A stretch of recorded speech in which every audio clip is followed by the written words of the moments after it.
கொஞ்சம் ஓரமா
வாக்குச்சாவடியில நல்லபடியாக சீராக அமைச்சிருக்காங்க.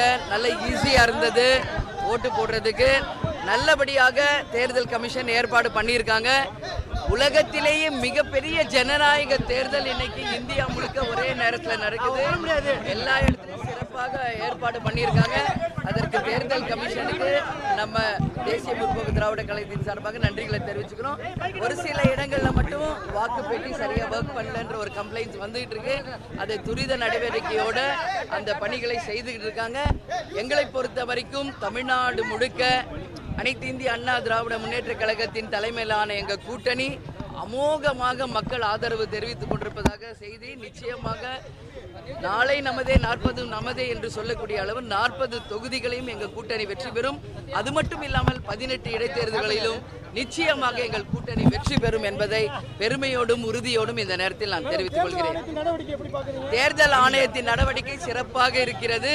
ஒரு சில இடங்களில் மட்டும் வாக்கு பெட்டி சரியா இயங்கலை என்ற கம்ப்ளைண்ட்ஸ் வந்துகிட்டு இருக்கு. அதை பத்தி விசாரிச்சோம். துரிதமாக அதை சரி செய்யும் நடவடிக்கைகள் நடந்து கொண்டிருக்கு. மதுரையில் இன்றைக்கு எதிர் சேவை நடக்கிறதுனால 8 மணி வரைக்கும் டைம் கொடுத்திருக்காங்க. பாராட்டுதலுக்குரியது. சிறப்பான ஏற்பாடு. ரெய்டு அவங்களுக்கு தகவல் கிடைத்ததின் பேர்ல தான் போய் பார்த்துக்கிட்டு இருக்காங்களே ஒளி இங்க எதுவும் பழி வாங்க நோக்கம் கிடையாது. அதே மாதிரி போற இடத்துல கோடிக்கணக்கான ரூபாய் பிடிபடுறது நீங்க எல்லாரும் பார்த்தீங்க. அவர்களுக்கு கிடைத்த தகவலின் பேடி ரெய்டு நடக்குது. இது ஜனநாயகத்திற்கே ஒரு தலைகுனிவு. உறுதியாக மக்களுக்கு இந்த மாதிரி ஓட்டுக்கு காசு கொடுத்து ஜெயிக்கிறத விட இவங்க எல்லாம் அமைதியா இருக்கலாம். அந்த நிச்சயம் இது ஜனநாயகத்திற்கு ஒரு தலைகுனிவு. அது உண்மையில் கண்டிக்கத்தக்க ஒரு விஷயம். யார் தப்பு பண்ணாங்களோ அவங்களுக்கு தான் தண்டனை கொடுக்கணும். அதை விட்டுட்டு தேர்தல் ரத்து என்பது ஏற்றுக்கொள்ள முடியாது. தவறு செய்த அந்த கேண்டிடேட் துரைமுருகன் அவருடைய பையனை தகுதி நீக்கம் செய்யணுமே ஒழிய தேர்தல் ரத்து என்பதை எங்களால் ஏற்றுக்கொள்ள முடியாது. இருப்பினும் ரத்து ஆகியிருக்கிறது. ஆனால் எப்போ தேர்தல் வந்தாலும் உறுதியாக நான் சொல்றேன், அண்ணன் ஏசி சண்முகம் எங்களுடைய அனைத்து இந்திய அண்ணா திராவிட முன்னேற்ற கழகத்தின் கூட்டணி நிச்சயம் வேலூரில் வெற்றி பெறும் என்பதை இந்த நேரத்தில் நான் தெரிவித்துக் கொள்கிறேன். எந்த நாள் எங்களுடைய 4 தொகுதியிலும் பிரகாசமாக இருக்கு. எல்லா தொகுதிக்கும் நான் போயிட்டு வந்தேன். 40க்கும் நான் போனேன். எங்களுடைய 4 தொகுதியும் மிகப்பெரிய பிரகாசமான ஒரு வெற்றியை 23 மே 23 வரும்பொழுது நீங்க எல்லாரும் பார்க்க போறீங்க. 40ம் வென்றெடுப்போம் எங்கள் கூட்டணி. நன்றி. தேங்க்யூ.